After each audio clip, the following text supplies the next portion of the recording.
Hi everyone, today we are talking about shoulder strengthening. So we're going to look at some of the different force couples in the shoulder. So force couples are different muscles that create opposing forces to create movement. So for example, in shoulder abduction, we have a force couple of the anterior deltoid and then supraspinatus back here. So supraspinatus is one of the rotator cuff muscles you've probably heard about.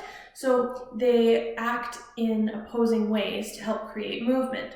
So anterior deltoid helps with the abduction, where supraspinatus helps to keep the head of the humerus in the socket and prevent it from dislocating. So a lot of people don't use supraspinatus as much as they should, and it's quite weak. So it's important that we strengthen it so that the force couples are equally balanced and we prevent injury. So I'll go through a couple different exercises for strengthening the different rotator cuff muscles so that all of our force couples are balanced and we prevent injury and have happy and healthy shoulders.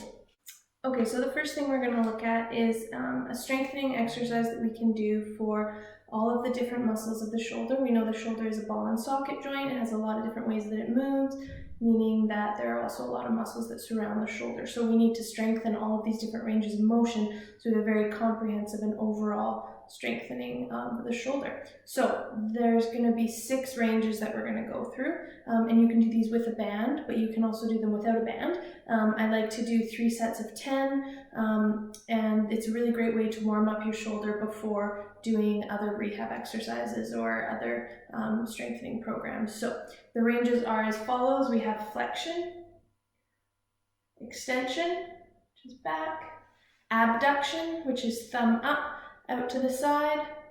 We have external rotation, so elbow doesn't need to be quite touching your rib cage, but really close, and you're going to externally rotate, and internal rotation.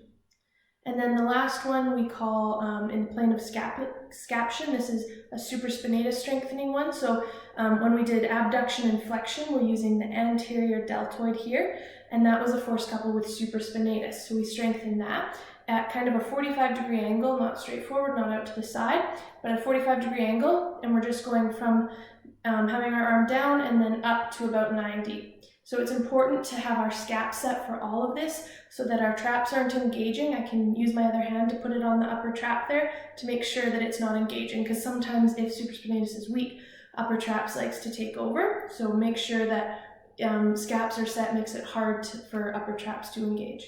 Okay, so this next exercise is a really great stability exercise for the shoulder. It's a side plank, so there's multiple variations. You can do it from your elbow, from your hand, from your knees, or from your feet. So I'll demonstrate it from on my elbow and on my feet, but it's a great way of getting all the muscles around the shoulder to support and stabilize the shoulder itself. So you might feel some shakes when you're up here, but that's great. It means that all the muscles are working to try and stabilize in there. So I like to do 30 seconds. You can work up to a minute. 3 sets is great. If that's too difficult, you can come down to the knees.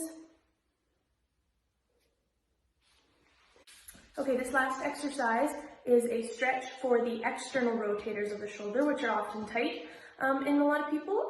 So we call this the sleeper stretch. And it looks like this. So you're lying on your side. Your arm is at a 90 angle, you can see, and then just pushing my hand down to the ground like that. So you'll feel this kind of in the back of your shoulder. So I'm pushing the palm of my hand down to the ground. If you want, you can resist, so use this hand as resistance. Push this hand that we're stretching up for 5 seconds. Call this a PNF technique. So 5, 4, 3, 2, 1. Relax and push, and you'll find that you can go even further. So then go again, and relax, and you'll be able to push even further. Okay, and that is the sleeper stretch.